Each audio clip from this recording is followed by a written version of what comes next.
Salaar movie మొత్తానికి release అయ్యి వరుసగా రికార్డ్స్ బద్దలు కొట్టుకుంటూ వెళ్తుంది. 500 కోట్ల ప్లస్ కలెక్షన్స్ అయితే రాబట్టుకుంటూ ఉందన్నమాట. సో ఇంకెన్ని రికార్డ్స్ సృష్టిస్తుందో మనం అయితే వెయిట్ చేయాలి. కాకపోతే మరి సలార్ 2 గురించి మనకి సలార్ 1లో ఎండింగ్లోనే మంచి ఇంట్రెస్టింగ్ పాయింట్ అయితే ఉంచారనమాట. సో దాని పూర్తి స్టోరీ అంటే సలార్ 2 ఏంటి స్టోరీ అనేది మాత్రం పూర్తి వీడియో ఒకసారి చూడండి, మీకే అర్థమైపోతుంది. సో ముందుగా అయితే మాత్రం మన గోపీచంద్ గారు, ప్రభాస్ గారు బయట అంత థిక్ ఫ్రెండ్స్ అందరికీ తెలిసిన విషయమే కదా. సో నా ఫ్రెండ్ సర్కిల్లో ఒకరైతే అన్నారనమాట, అరే ఇంత థిక్ ఫ్రెండ్స్ కదా, పృథ్వీరాజ్ గారి బదులు గోపీచంద్ గారిని ఫ్రెండ్గా పెట్టుంటే వాళ్ళిద్దరి మధ్య గొడవలా వచ్చుంటే చాలా బాగుండేది కదా అని చెప్పి అన్నారనమాట. సో ఈ ఐడియా కూడా కొంచెం డిఫరెంట్గా అనిపించింది. ఎందుకు అంటే ఆన్ స్క్రీనే ఉంది, ఇంకా ఆఫ్ స్క్రీన్ కూడా ఎంత థిక్ ఫ్రెండ్సో తెలిసిన విషయమే. ఒకరినొకరు ఏరా అనుకునే అంత ఫ్రెండ్స్ అనమాట. ప్రభాస్ గారికి ఎంతమంది ఫ్రెండ్స్ ఉన్నా గోపీచంద్ గారికి స్పెషల్గా అయితే గుర్తింపు ఉంటుంది. సో వాళ్ళిద్దరూ బెస్ట్ ఫ్రెండ్స్గా నటిస్తే ఇంకా నెక్స్ట్ లెవెల్లో ఉండేది. కాకపోతే క్యారెక్టర్ డిమాండ్ బట్టి మన ప్రశాంత్ నీల్ గారు అయితే పృథ్వీ గారిని తీసుకొని ఉంటారు. సో ఇది పక్కన పెడితే కనుక వస్తున్న రూమర్ ఏంటి అంటే కనుక ప్రభాస్ గారి తండ్రిగా క్యారెక్టర్ని అయితే చూపించారు కదా, అంటే బ్యాక్ సైడ్ నుంచి మాత్రమే ఆ చైర్ దగ్గరికి, సింహాసనం దగ్గరికి వెళ్తున్నట్టు అయితే చూపించారు. సో ఆ క్యారెక్టర్ గోపీచంద్ గారు అయి ఉండొచ్చు అని చెప్పి చాలామంది అనుకుంటూ ఉన్నారనమాట.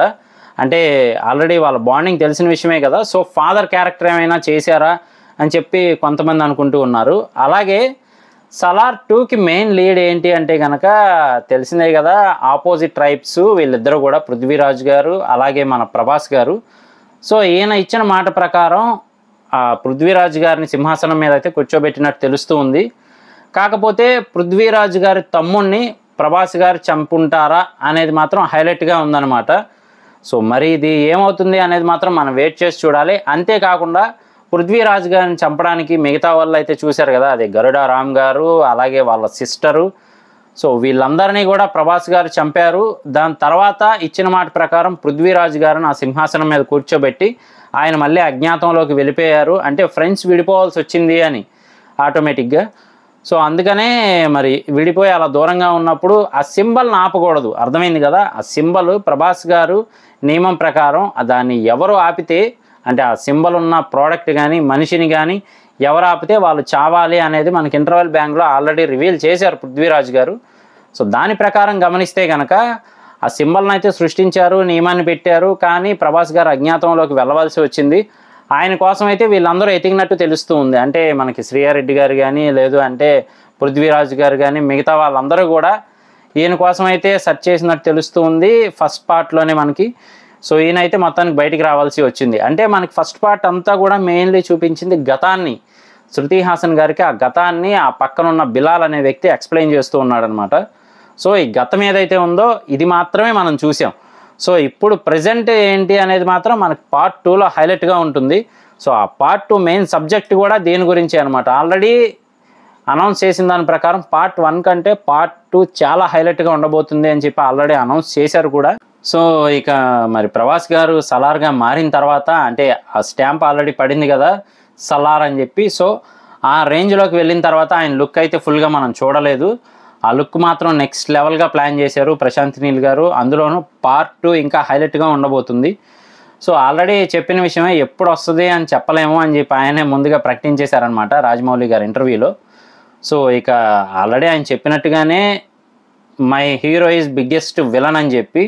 సో ఒకరికొకరు ఆల్మోస్ట్ విలన్సే. అంటే ఇప్పుడు ప్రభాస్ గారి లైఫ్లో అనుకోకుండా పృథ్వీరాజ్ గారికి సంబంధించిన ఫ్యామిలీ విలన్గా ఉంటే, జగపతి బాబు గారి ప్రకారం అంటే పృథ్వీరాజ్ గారి ఫ్యామిలీ ప్రకారం ప్రభాస్ గారి ఫ్యామిలీ విలన్స్ అనమాట. సో కరెక్ట్గా అంటే టగ్ ఆఫ్ వార్గా అయితే ఉన్నారు. కాకపోతే తెలిసిన విషయమే కదా, 2 కత్తుల్లో ఏ కత్తి పెద్దదో చూసి పృథ్వీరాజ్ గారికి ఇచ్చి చిన్న కత్తితోనే ఎక్కువ మందిని చంపారు ప్రభాస్ గారు. జస్ట్ జోకింగ్గా చెప్తున్నాను. సో ఆ రేంజ్లో ఉన్న క్యారెక్టరు మరి పార్ట్ 2లో ఎలా ఉంటుందో ఆల్రెడీ అర్థమైపోయే ఉంటుంది. సో తప్పకుండా పృథ్వీరాజ్ గారితో ప్రభాస్ గారు ఫైట్ చేయాల్సిందే, ప్రభాస్ గారితో పృథ్వీరాజ్ గారు ఫైట్ చేయాల్సిందే. సో వీళ్ళిద్దరికి టగ్ ఆఫ్ వార్గా అయితే ఉండబోతుందని తెలుస్తూ ఉంది పార్ట్ 2 మాత్రం. సో స్టోరీ కూడా మెయిన్ హైలైట్ ఇదే. ఫస్ట్ ఆఫ్ ఆల్ పృథ్వీరాజ్ గారిని ఎవరెవరు చంపాలనుకున్నారో వాళ్ళందరినీ చంపుకుంటూ వెళ్ళిపోతారు ఆటోమేటిక్గా. ఇక్కడ మెయిన్ ట్విస్ట్ ఏంటంటే జగపతి బాబు గారిని ఖచ్చితంగా మన ప్రభాస్ గారు అయితే చంపవలసి వస్తుంది. అదైతే తప్పదు. ఎందుకంటే వాళ్ళ నాన్నగారిని చంపినందుకు పగా తీర్చుకోవాలి తప్పదు.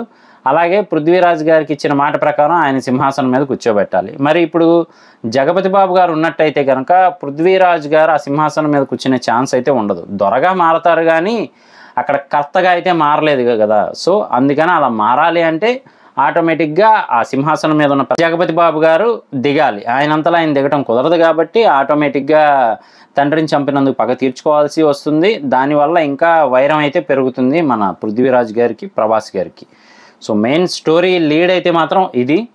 సో ఇంకా మనకి నెక్స్ట్ టీజర్స్, ట్రైలర్స్ ఇవన్నీ రిలీజ్ చేస్తారు ఆటోమేటిక్గా. మనకి మెయిన్ ఏంటి అంటే కనుక ఆ పెద్ద ఆయన చెప్పారు కదా లయన్, చీతా, టైగర్ అని చెప్పి. సో ఆ డైలాగ్ అయితే ఎక్కడా లేదు మూవీలో. అది పార్ట్ 2 కోసం.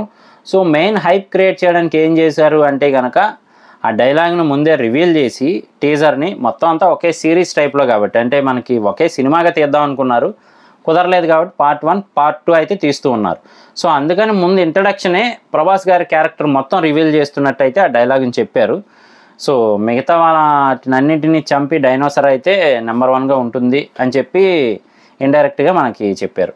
సో ఇది మెయిన్ లీడ్ అయితే మాత్రం. ఇలాంటి మరిన్ని ఇంట్రెస్టింగ్ వీడియోస్ కోసం, రివ్యూస్ కోసం మన ఛానల్ వెంటనే సబ్స్క్రైబ్ చేసుకోండి. నేను మీ ప్రసాద్. మళ్ళీ నెక్స్ట్ వీడియోలో కలుస్తాను. Love you all.